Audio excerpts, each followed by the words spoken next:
All right, welcome. This is our second series in the Researcher's Life Speakers series. Last month, we introduced the first one by Evelyn Shimazu Yi.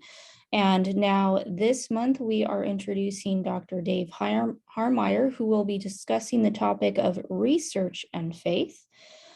Dave works primarily, his office is in Marshburn Library, but of course, we all travel throughout all the libraries. And Dave is a professor and librarian here. So let me introduce Dave Harmeyer. Take it away. Well, thank you, Jennifer. I appreciate that. And thank you to those of you who are joining us. I can't tell how many. I was told that we might have as many as 200, right, Jennifer? No, I'm just kidding. And then for those of you who may be watching this afterwards, thank you for taking the time to view that as well. And also for all the other parts of our series, the one that Evelyn did, and then we have two more that are coming up that I think Jennifer may announce at the end of our time. And for those who don't know, I've been here for 25 years, and I've been very, very fortunate to work with wonderful students, wonderful faculty over those years. And I'm just so grateful for the Lord's leading to come to this institution and trusting God along with you for our sustainability. Well, let's just go ahead and jump right in. The topic that I'm going to be actually answering questions that Jennifer is going to pose. So it's not going to just be a straight lecture, hopefully. So, and then we'll have some time for Q&A at the end. So this is going to be on the topic of research and faith. And I'll let Jennifer ask her first question. Yes, before I answer or ask the question, just a heads up that throughout the presentation, if you open up your chat, I will be posting links that Dave is sharing with all of you. I'll be posting it throughout the presentation as it is related to the questions that I will be asking. So do look out for that. Okay, so the first question I have is, what is the difference between doing research from a Christian point of view versus doing research from a non-Christian perspective? Okay, right. I've been reading a book actually published by one of our faculty, David Dunitz, and he basically takes research methods and blends that with faith integration. And I would recommend his book. I think it's very readable, and I think it's even in a third edition. And so kudos to one of our own. And here's what his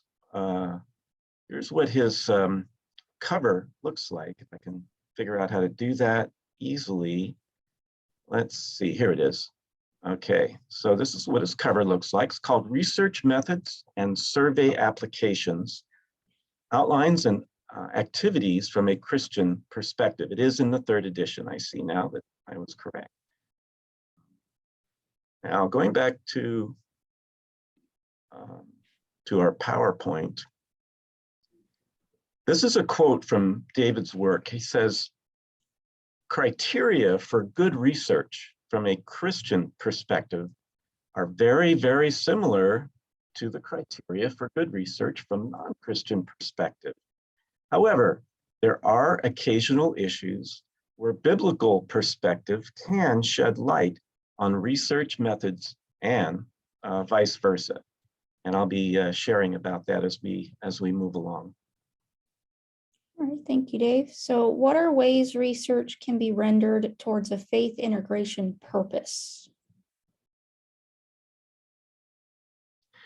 Okay, so one thing that David mentions in his book, and I certainly believe in this, one thing that is very almost intuitive to do that takes your research and you can integrate it with faith integration is service learning.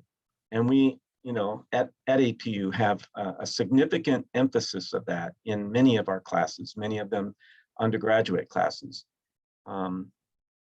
So in a research setting, for example, let's say there are questionnaires that can include faith-related questions. The populations can be categorized by Christian or non-Christian preferences, and spiritual virtues versus vices can be operationalized and therefore measured. And so that's there's one at least that can be easily done. All right, so in the context of faith or faith integration discussions, how does that play into library principles that include intellectual property, copyright, and fair use?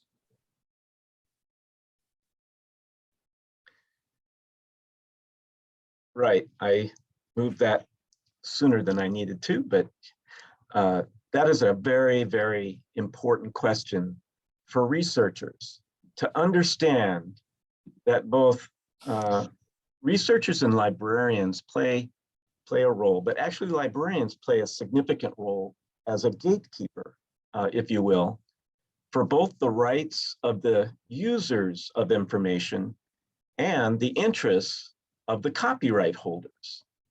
Those are the ones who create information. So librarians can help inform you as a researcher how to balance those two principles within practical resources like the two of our library answers that I've created recently. Here's one, and this one is on dealing with, in the context of copyright and fair use, how much of someone else's work can I use without getting permission? And I could just share that with you very, very quickly. Let's see if I can find that on here. I think this is it, right? Can you see that, Jennifer? I can see it. Great. So I put this together just a few days ago. It's actually a result of teaching a course online that I do, and this is one part of that course where I talk about copyright and fair use. And I put what the students are learning in this library answer and a couple of different links that can be very useful for you. One particular link that I also mentioned in the PowerPoint is something called the fair use checklist. And I think I'm going to have to also, well, I won't, I can show it to you, I guess, as well. So let's show that, or are you seeing that? I'm seeing it, but you want to zoom in a little bit. I want to zoom in a little bit. Okay. Don't know how I'm going to do that. Oh, I know. About here. Yeah. Like that? Yes. Yeah. Okay. So this is a very practical checklist for going over the 4 different areas that, let's say, a judge may have to make a decision on if you as a researcher have infringed on copyright. And it's basically something you can just do, check some boxes regarding the resource that you are using in your research or maybe in a course. And it's very intuitive. And once you're done, I highly recommend, won't go too far here, we're not in a research session right now, that you keep a copy of that with you at all, on your computer, so that you could refer to that to show that you actually did take the time to determine, does your work fall in the fair use category, or it falls in the other category where there may be a need to remunerate the individual who created the information. I'm going to go back now to my handout or to the PowerPoint and continue with our session. All right, so next question also has to do with copyright. So how important is copyright law for researchers and librarians? And what does copyright have to do with Christians? Okay, well, it's impossible to honor professional core values of researchers and of librarians, such as, for example, the First Amendment the quality of access that we have, and inclusion without copyright law. So it is a good thing. Without it, researchers and the libraries that they work with would be unable to access peer-reviewed scholarly journal articles. So think about that. Say, that didn't exist. You would not have access to those articles today, as you know, at your fingertips. Nor would you have access to loaned books or the opportunity for us to preserve content. So really, at the end of the day, what this does is it allows you to be able to experience the enormous benefits of fair use. Fair use legally is an exception to the copyright law.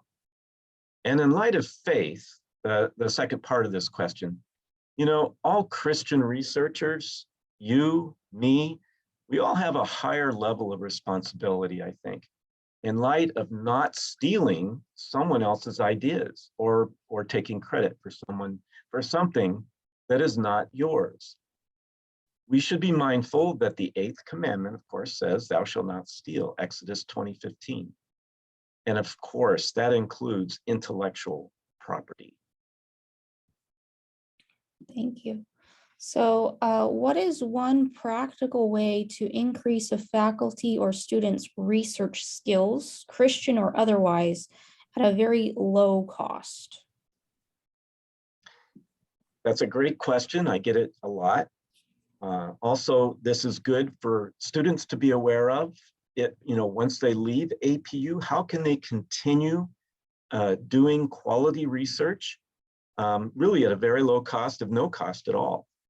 And so the university libraries actually have a series of databases that are for free, and we've put them all together in one place. And there are 43 of them, and I'm going to need to change my screen so that you can have a chance to look at that when it comes up. Just give me a second.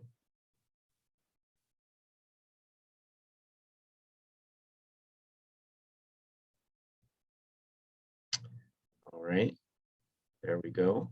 All right, can you see that okay? Yes, I can see it. Yes, very well.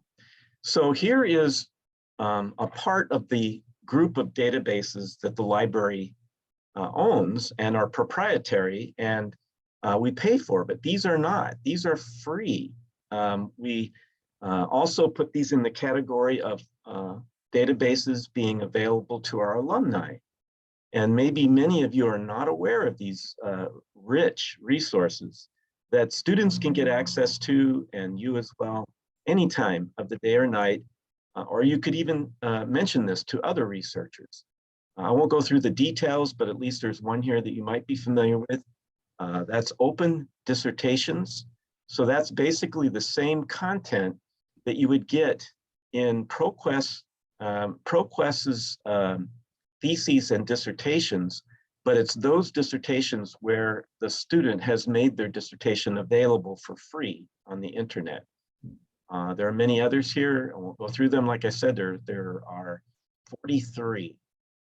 The other one that's mentioned on the PowerPoint is the 4 Google databases. Did you know that Google has 4 databases? They're actually a part of these other databases. So I just clicked on the letter G to go to them. I won't go into, again, the detail regarding these, but these are also rich resources that you could point people to that they can get access to at any time of the day or night that are reputable Now, one here that I'm sure some of you are somewhat familiar with is the one called Google Scholar, okay? And so by clicking on Google Scholar, and again, I'll show that screen. I can, there we go.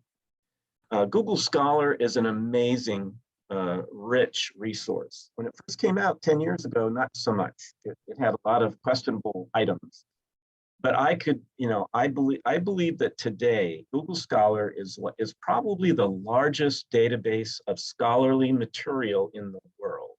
Okay, and much of it is interestingly available for free. So let me demonstrate how this works. Let's try one of my favorite topics is information literacy, and I'll just put my name in there. And one of the things that makes it so rich is the algorithm that Google Scholar has, probably worth a couple of $1 million. So it's top secret. But basically, when you're doing a search using Google Scholar, it searches all of its content, not just an abstract or the title, but it actually looks at everything, including the full text. And so what we have before us here is the results. And you'll notice here, it is that we get 78 results with information literacy in my name. One of the things that is taken into consideration for the algorithm is this little feature right here called cited by.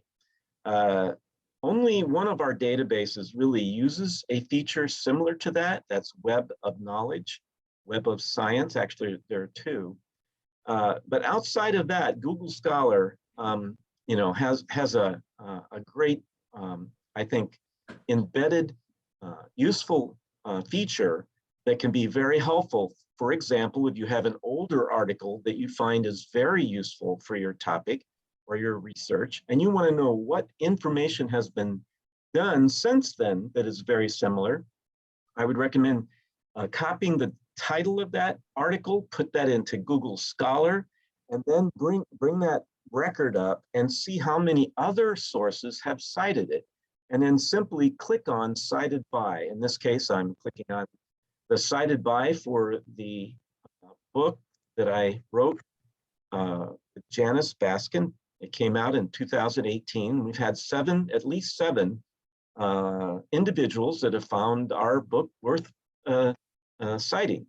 And so this allows you immediately to not only see what those are, but over on the right-hand side, if you have in Google Scholar to the right of the record, if there is a link there, that will give you access to the full text immediately. There's a number of other things that I'd love to chat with you about or talk to you about. Maybe you can make an appointment with me and we can do that at some time in the future. But we need to move along. So now I'm going back to PowerPoint. That was great, Dave. So what are some dangers to avoid when doing research and publishing? Well, I was pretty surprised a few years ago when I found out that there is something called predatory journals. Yeah. So what is a predatory journal?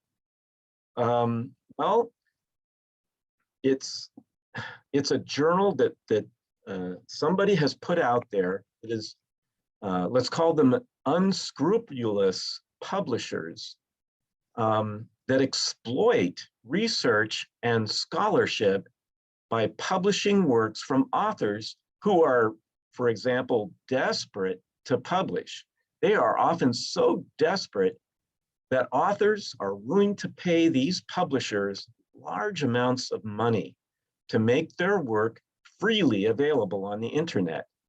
The results are very poor quality articles that become, because among other things, there may likely be no peer-reviewed process.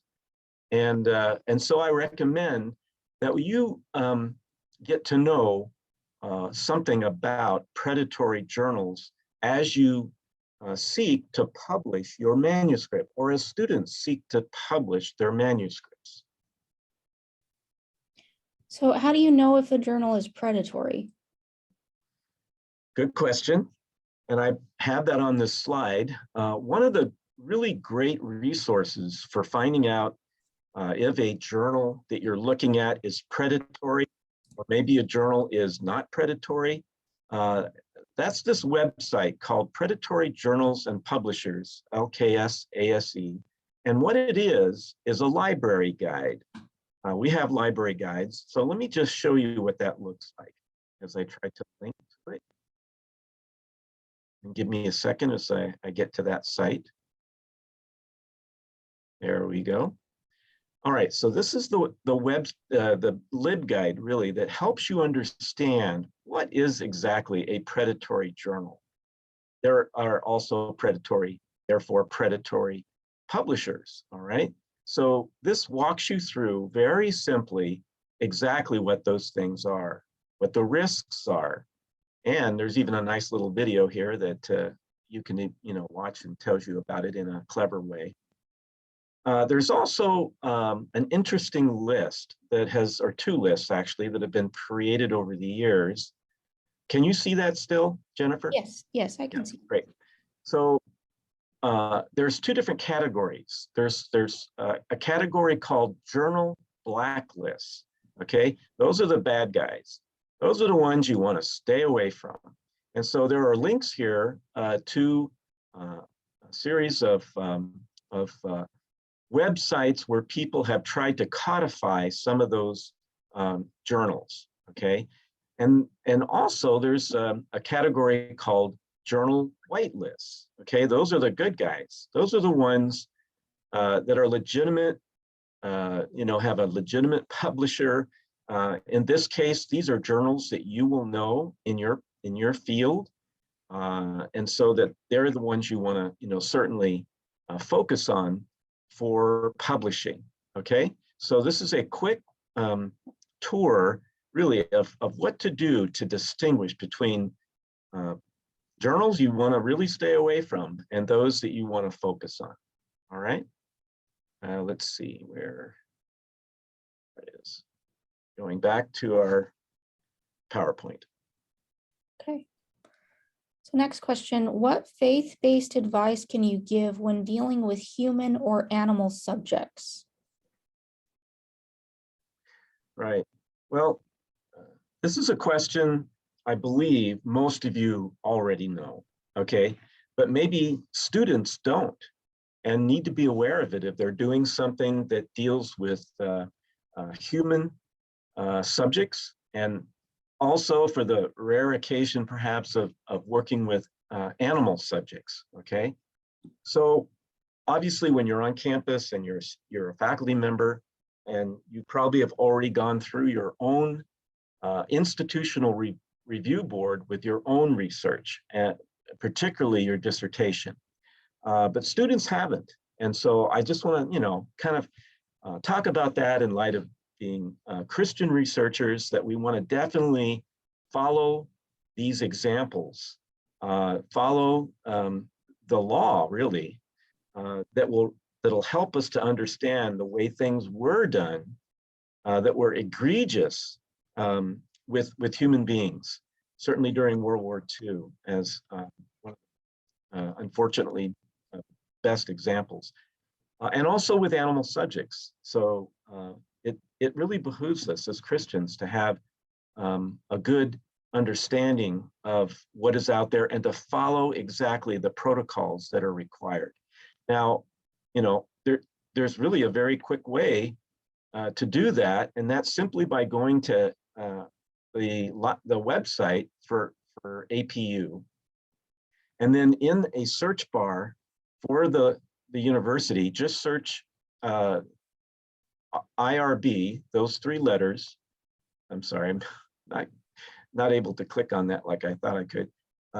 Just simply type in IRB, click on your enter key, and the first link will go to the website that we have here at APU that explains to you the different processes you must go through to do human subject research.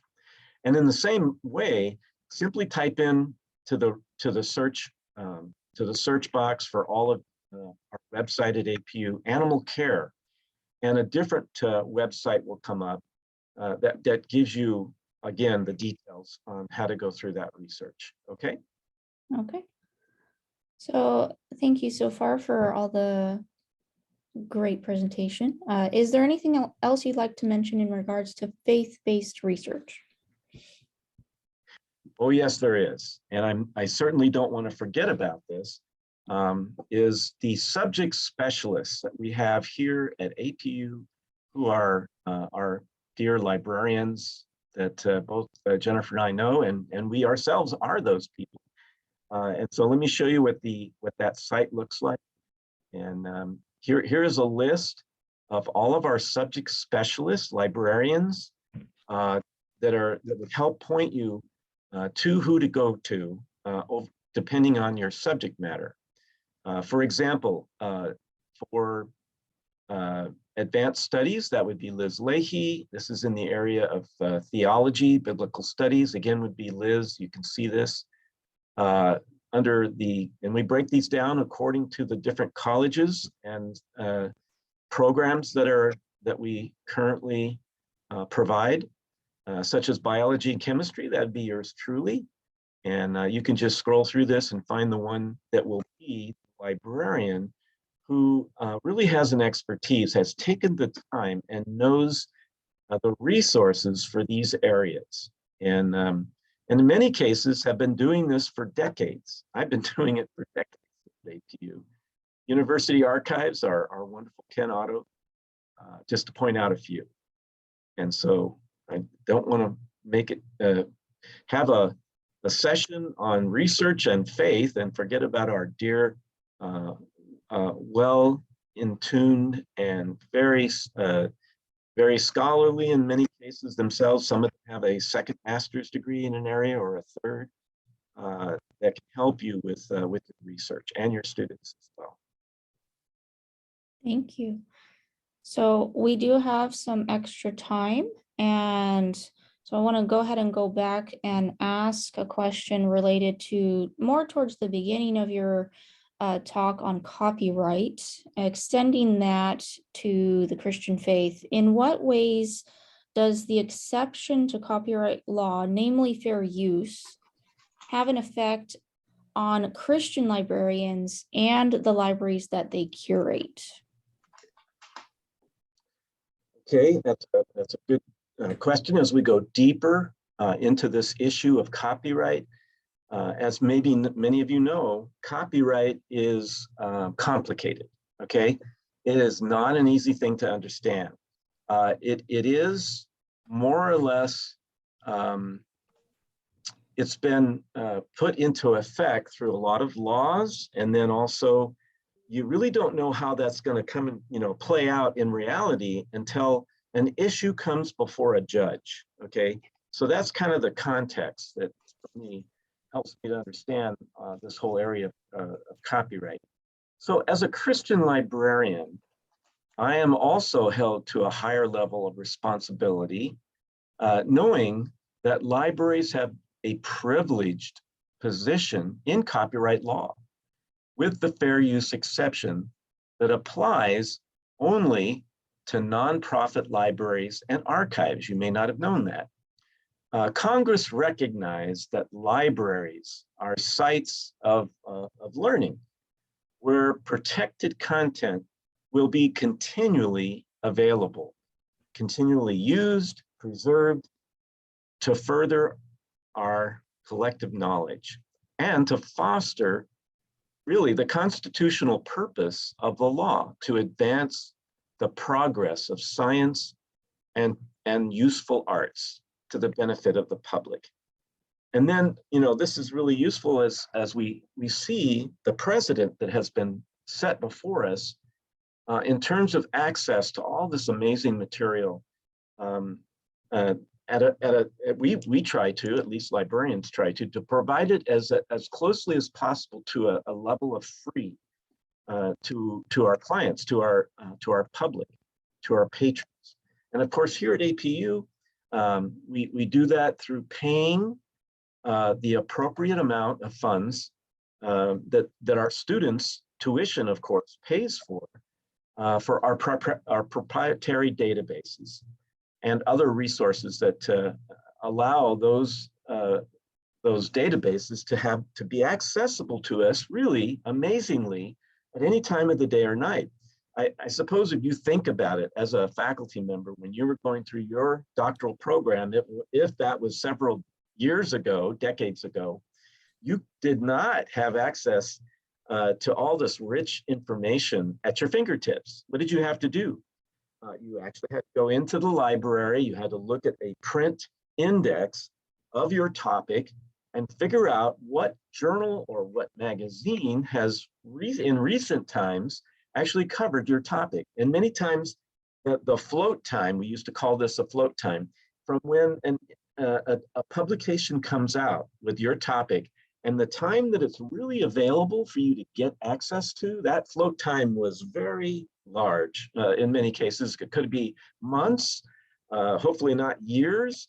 But now, of course, our technology is so amazing that you could publish, something could be published last hour, and you could be looking for something on that topic, and it would be available to you to read now in just a matter of minutes, you know? So we really live in an amazing time. We kind of take, I think we can take it. We can take that for granted. But as Christians, I think it's important for us to be knowledgeable of that technology, and that we would never misuse that. In light of copyright, in light of fair use, in light of other things, but even a higher level of responsibility, knowing that even then, even within the law, we might do something that might harm something or somebody. And so it really behooves us to take on a Christian perspective of truth and life, really the last phrase of the mission statement at APU, in a serious manner, in a serious way, as we approach and as we do our research. Thank you so much. So going back to what you were talking about, and you can feel free to share your screen as a demonstration if you like, regarding Google Scholar. Going a little bit deeper into that, there's some more advanced tools, search functions related to citations, such as APA Chicago. Can you explain a little bit more about that, as well as some other resources on Citation Guides? Yes, I really enjoy teaching students about our own databases. They're rich, they're expensive, and they do have some of the best material out there. However, in thinking about maybe obscure topics or things that maybe you couldn't really find enough information, at least you thought you couldn't find enough within our databases, I highly recommend that students consider going to Google Scholar. And let me just see if I can easily find my link that I had there for that originally. Just give me a moment. Let's see, this is not it. Sorry, it's going to take me just a little bit of time. Let's see. How about if I go back to this one and I'll just share my screen. Is that the same one I was just in? No, you're showing your Word document. Yes, the Word document. I want to share that. Let's share. Oh yeah, this should work. Let's show this. These are back to our subject specialists. And let's see if I can just go to, and this is how you, by the way, go to Google Scholar. And that's by typing in scholar.google.com and then pressing enter. And Jennifer, did that go in a way you could see it? Very well. Yes. All right. So let's take just information literacy, for example. All right. If you start with a subject, a topic, keyword, really, that's the way Google Scholar is set up. It is not set up the way our proprietary databases are, in that they have subject headings. So Google Scholar doesn't have subject headings, but we can kind of play around a little bit to make it more like a subject heading. So one of the things you want to do, if you have keywords that you want to have bring up material, and you want that material to include in it those two or more words right next to each other, you're going to want to put it around, you're going to want to put quotation marks around it, okay? That is going to give you better results. So we went from what, 2 point some million records to 233 million or 233,000. Now, sure, that's a lot, but because of Google Scholar's algorithm and how powerful that is, you really get some pretty good results in the top 10 or so, all right? And again, look at the wealth of full text over here on the right-hand side. There's another feature inside Google Scholar that is really can be very helpful, and that is an advanced search screen, okay? And the way you get to that is by clicking the 3 lines in the upper left-hand corner, parallel horizontal lines, and then that opens a menu that's on the left, and then at the very bottom of that, you will see the word advanced search. Okay, so this brings up a box that allows you to search no longer just in anywhere, in any document inside Google Scholar, but it allows you to search a more precise way. Again, instead of using subject headings, here's another way you can maybe get at a more precise way of searching, and that's to search in the title of the article, all right? You can read this on your own, but there are other fields in here that allow you to search even more precisely, such as a date, although there is a way to narrow by date when you have your results come up in Google Scholar, just like you would for any database. But also you could search by author. And by the way, remember that Google Scholar, in terms of authors, only provides you the last name of the author in full. And then any first or middle name is always going to be initials. And so if you were to search by an author, you have to, search that particular way. Although Google Scholar is so rich, you probably get amazing results even using the first and middle name of the author. And so what happens when I limit it to just the words information literacy in the title, for example? Look at how our number has changed down to 26,000. Another thing that I do like to always point out, that when you are doing a search in Google Scholar and you're really trying to find full text, notice the first record here.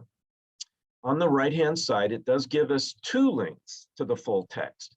Whenever you have 2 links, I always recommend that you click on the first one to get your full text as quickly as possible.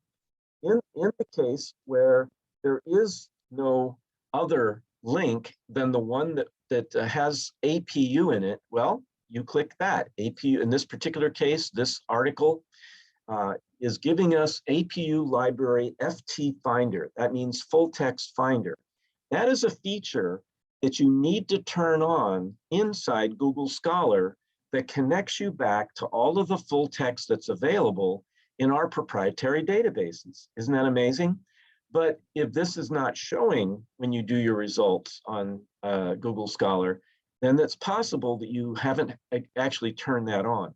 I found actually that if you're on the network, on the main campus, and you're using a browser, it actually automatically turns that feature on. But here's how you do that if you think that it's not turned on yet. So again, you click on the 3 bars in the upper left-hand corner. And again, this is turning on the feature that allows you to have results that give you full text, but it takes us back to APU's library and our databases to get those full text. You click on that parallel bar that is horizontal, 3 of them there, and you click on settings when that bar opens up on the left. Then you click on the link library links. This will give you a single box to type in, and then you would type, at this point, you type Azusa, just the simple letters Azusa, and then click on your search button. And what you will get is basically what I'm showing you now.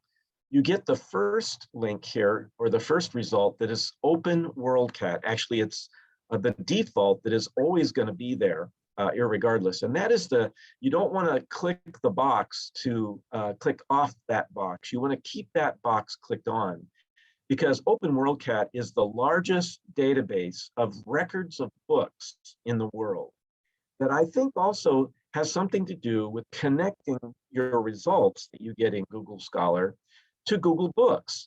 And if any of you have worked with Google Books, many of those links to the book itself in a digital form in Google Books will actually allow you to read about the first 20 or 40 or even more pages.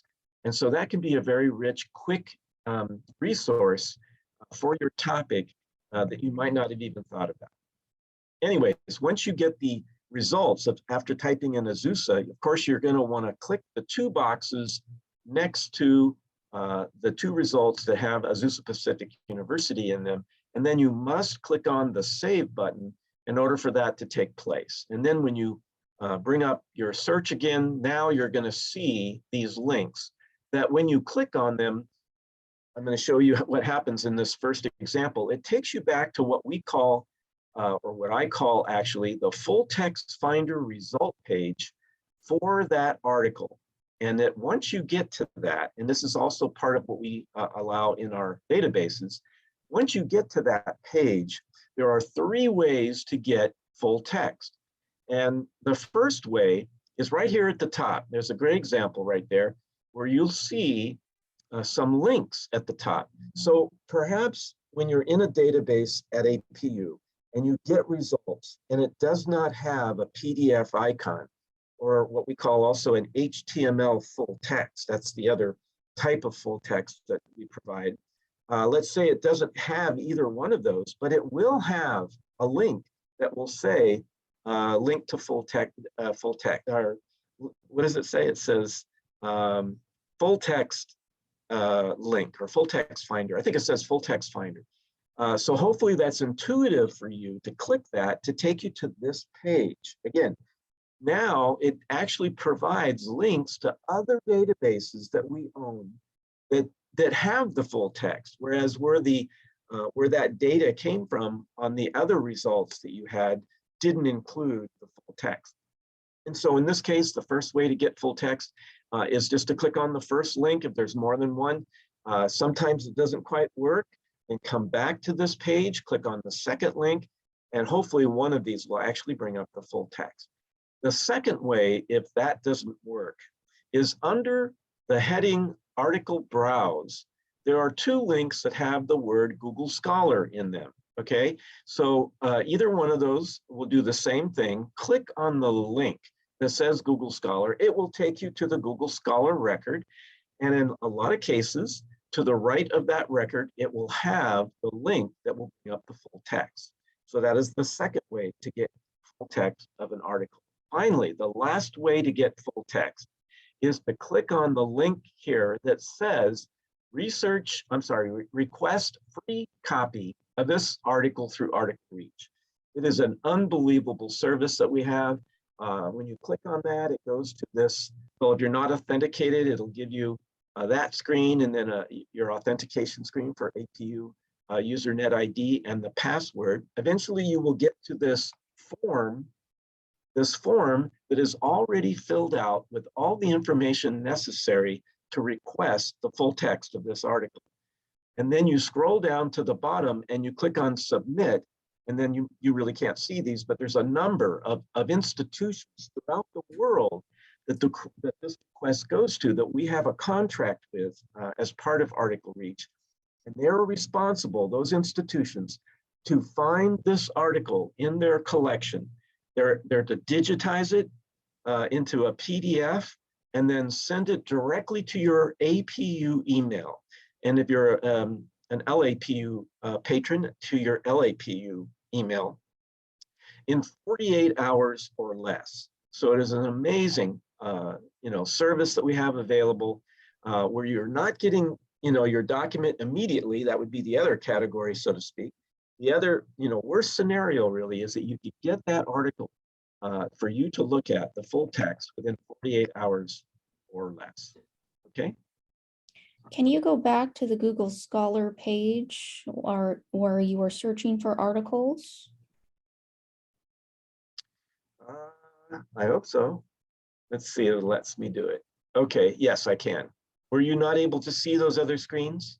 No, I'd just like you to highlight under any random one where it says save and cite. If you click on the cite, not cited by, Yes. but the actual Cite, cite. right next to cited by that I shared with you earlier in our presentation is the quotation marks, which I think is kind of the international symbol for citations.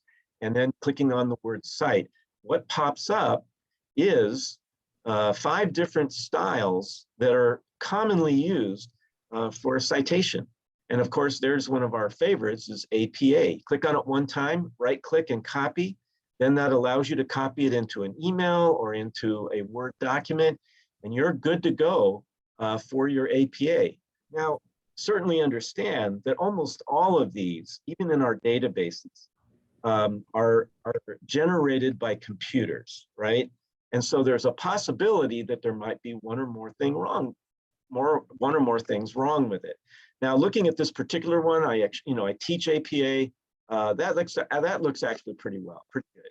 It's only missing what's called the DOI, the Digital Object Identifier, which basically is a URL that starts with HTTPS://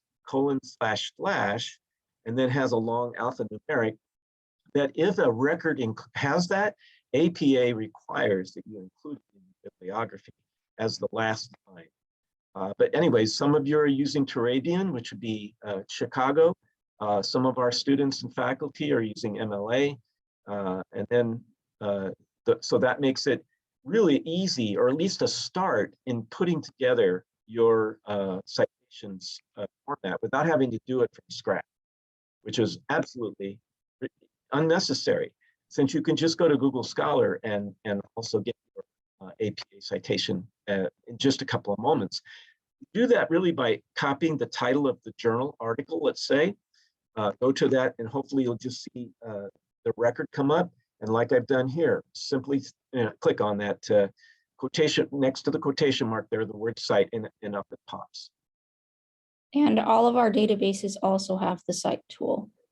Yes, they do.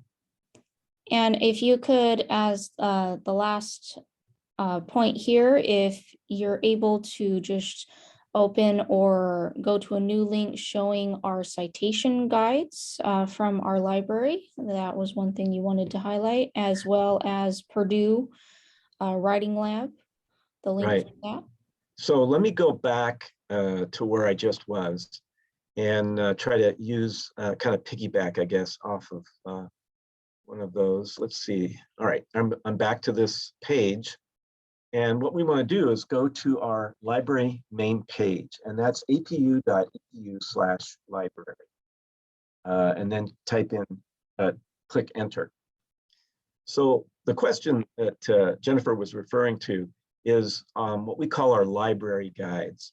And it's not necessarily intuitive to find those, but here's how you do that. Over here on the left-hand side, you click on Research Help. That opens up a number of other links. One of them is Library Guide, or LibGuides, shortened to LibGuides. When you do that, you get access to this one page that gives you access to the 58 library guides that our wonderful librarians have done. Here's a few of them right there, their picture. Now, if you're looking to not necessarily have to use your APA manual, I'm sure everyone who had to use that has to cite in APA has this thick 2020 edition, the 7th edition of APA. It's a bit daunting, might be a little challenging to use. So what we have done, as many schools have done, we have created a library guide that gives you about 90% of what you need to know to work with APA. In order to find that, you think about the letter C, then click on where it says Citation Guides, okay? And one of the first ones that's available for you to use is how to cite resources in APA 7th. Of course, we have some other ones in there. You can see that. We have another one here for MLA, the current version of MLA, 9th edition. Also Turabian, the 9th edition right there. But I'm going to show you what it looks like. They all look similar. This is the site that I actually was privileged to create. So we have some general information on the left-hand side about the manual itself. We have some other information about citing the Bible. Very useful. This will link you to what some of our wonderful theological librarians have created, because oftentimes in student projects and their papers, they're needing to cite biblical material or commentaries, other kinds of Bible materials that will help you in that area. So on this page, in terms of APA, the first thing that I talk about here in the middle is for print. Okay, so that's the first tab here, is citing print material, talking about really the basic things that you need to know about in-text citation. And then if you scroll down, it has information about your reference list. Of course, most of you are probably going to be more interested in citing electronic resources. So that's the second tab. And again, I talk about in-text citations and give very clear examples. And if you scroll down a little bit more, it gives you information on how to cite in your reference list. Okay, so this again really does a lot of the heavy lifting for the two or few things that you really need to get right in an APA style citation paper. All right, and that's your in-text citations and in your references. All right. And then there's something else I was supposed to show. I don't remember. It's an outside link where most people are aware of it. Purdue, the OWL writing. Right. Okay. So that link is in the LibGuide, and I can just go right there. I'm sure that many of you know about this link. You know, I don't even bookmark this. All I do is I go to Google and type in Purdue and a space and APA, or if I'm looking for Purdue University's online writing labs guide for MLA, then instead of APA, I type MLA, and this kind of a website comes up. Now you'll see here for APA at least, there's going to be a section that you have to open up. It'll say APA style 7th edition. You have to open it up, and then again, just like my library guide, my LibGuide, right at the top, they have some information, very brief, all you really need to know, creating your in-text citations. They have two different links here. Highly recommend you look at, just browse through both of those so you're aware of what's there. Then the other one that I really suggest that I point people to all the time is the reference list electronic sources. And so this guide is, again, very much like my LibGuide, and gives you just the information that you're needing to know on how to cite. For example, down here, it even has one about how to cite Wikipedia. I don't recommend that you use that, but it is available.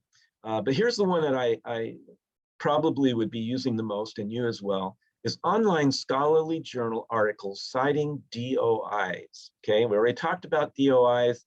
Here's an example of what one looks like. Oh, by the way, there's this very annoying video that will always be showing once you go to each page in Purdue's writing lab, online writing lab. And the way you get rid of that is simply by clicking the X that has a circle around it, and it goes away. Very nice.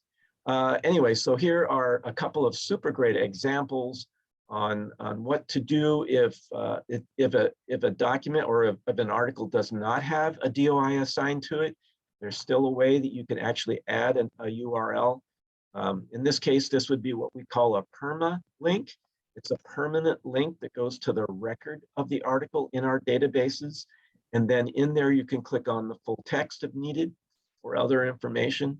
Anyway, so that, I know this isn't a training session, but I can't help but share a couple of very cool, very interesting little tips that we talk about when we do library instruction. All right, thank you, Dave. So that concludes my end of it. So if any of you have any questions, Dave would now be happy to help answer them. You can either type them in the chat and I will ask them for you, or if you want to unmute, just be sure that you raise your hand so there's no overlap of people trying to talk over each other. So right now I just open it up to anyone that has any questions. Go ahead.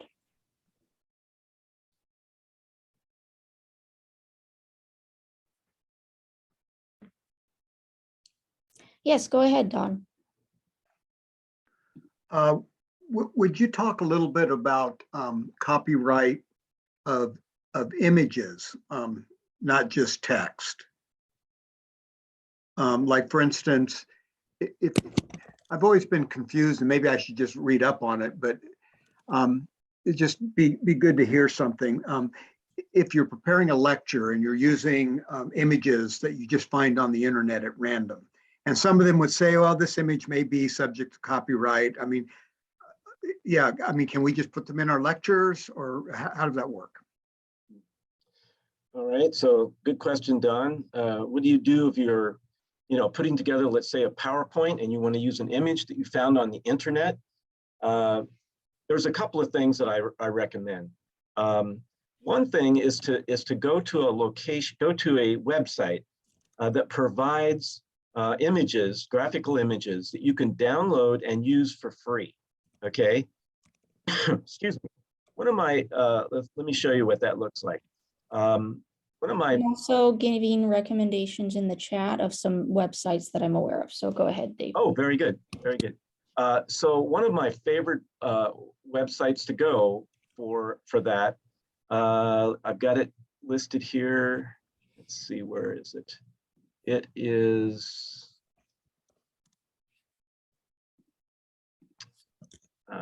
there it is, Pixabay. All right, so can you see that, Jennifer? Yes, I was just sharing that in the chat. We're on the same. Great. Pixabay is really the go-to place for images. You don't have to worry at all about copyright. You can put almost, it has a wealth of information. This comes from folks like myself. I actually had taken a couple of pictures on a vacation, and I submitted them to Pixabay, and they look at it. They determine if it's good enough to add to their database, and I give them permission to use it. I give them full permission, and then it's just added. And then there's keywords that are added to that image. For example, the word library will give you, well, at the top here, they give you some stock images. Okay, those are going to be cost. You have to pay for those. But then below there are really some pretty decent examples of things that you can easily download and use in a PowerPoint or in any kind of a slide, or you can copy and print it out on a handout for your students. And so I use this pretty frequently if I'm looking for some cool images that relate to a topic that I'm involved with. All right. Now let's say you do have a situation where you have an image and you don't know if it's copyrighted or not. How do you get the permission to get copyright for that item? Okay, so what do you do about that? Well, there is a place that I like to go, and let me just go to Google to show you how to get there, and that is the Copyright Clearinghouse, or actually it's called the Copyright Clearance Center now. All right, that is really the one-stop shop. Can you see that okay, Jennifer? Yes. Mm-hmm. Yes, very good.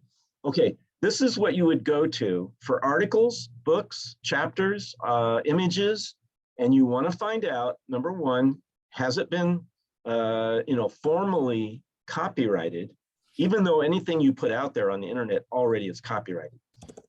This would allow you to at least go through the correct process to find out if you have to pay for it, okay?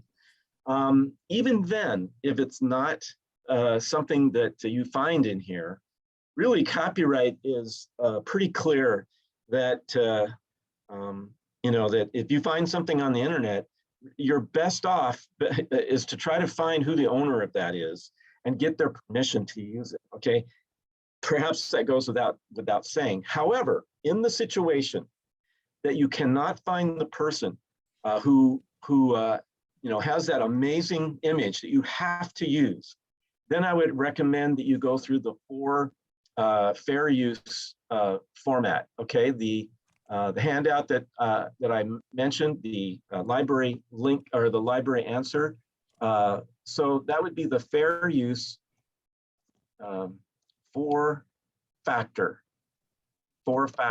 Okay, form, and I would have you fill out that form And then I'm just basically going to the most popular one, which is the same one I showed you, and that's the fair use website for Columbia University Libraries. Okay, I always send people here. It's the best one to talk, to give you information about, very briefly, about using fair use. And this is where also it's a little hard to see because the print's kind of small. I'll make that bigger. But here's all you need to really know about fair use in a nutshell, so to speak. And it talks about the different 4 factors. Okay, a little more detail there. And then finally at the bottom, it does give you the link to the fair use document. I can't see it now. Where did it go? Comments there. It used to be right here. Where did it go? Well, it is around. It is part of this page, and I just don't see it. Oh, here it is. It's over here. There it is, right there. Instead of at the bottom left, like it used to be. Of course, they always are changing things on the internet. It's right here. Fair use checklist. Okay, and again, that's a PDF that will download onto your computer that you can therefore print out and fill out, and then I would digitize that after you have figured out on your own is the usage of this image that I'm planning to use, does that weigh on the fair use side, or does it weigh more heavily on where you have to pay for something? And then you're kind of, well, you need to still find who that person you need or organization is that you need to pay for that. Okay, I've got to go, but thanks much. That was really helpful. Yeah, that's great. And you've got this recorded. I don't know, are you guys going to post it? Yeah, so after we get it all set up, we will share the link to those that RSVP'd, and that includes you. It'll also, if you request separately the transcript of the chat, I can send that to you as a text file. So when I send you the recording, if you could just reply and say, hey, can you send me the text file? That way you could have all the links that I gave you. Okay. Yeah, great. That way your talk can really live on. Yeah. And get a really wide audience. So, okay, thanks. I've got to go to a meeting though now. All right, I understand. Take care, guys. All right. All right, thank Great you. job. Great question. Okay, so that's it. Thank you so much. If you want to end at that last slide, so when we end the recording. Yeah, let me do that. Let me go ahead and go to that slide, just a second. All right, here we go. Well, it didn't do. Let me try it again, sorry. Let's see, I always tell people I have a doctorate in ed tech, right? But when I have really difficult things like this, go to my 18-year-old daughter. Click on the back button to see. Oh, you know what? There it is. I had to go back, and let me finish with that slide. Okay. Well, thank you, those of you that were able to attend live, those that will be listening through the archive. Thank you so much for registering. You now have access to it. Thank you so much for a great presentation, Dave. And if you have any questions, feel free to reach out to us. We are here for you as your librarians. And thank you once again. We hope that you will attend the future sessions. The next topic will be presented by Liz Leahy and Lindsay Sinnott. That will be next month. You'll be getting more information with a flyer that will be coming out in the next Provost newsletter. And if you are connected to or send us a quick email, we can send you that information directly. Please do register with myself, and I will get you that calendar invite. Again, thank you once again, Dave, and we hope to see you soon in our next live session on Thursday, March 17th at noon. So do mark your calendars. Thank you so much. Bye, everybody. Bye.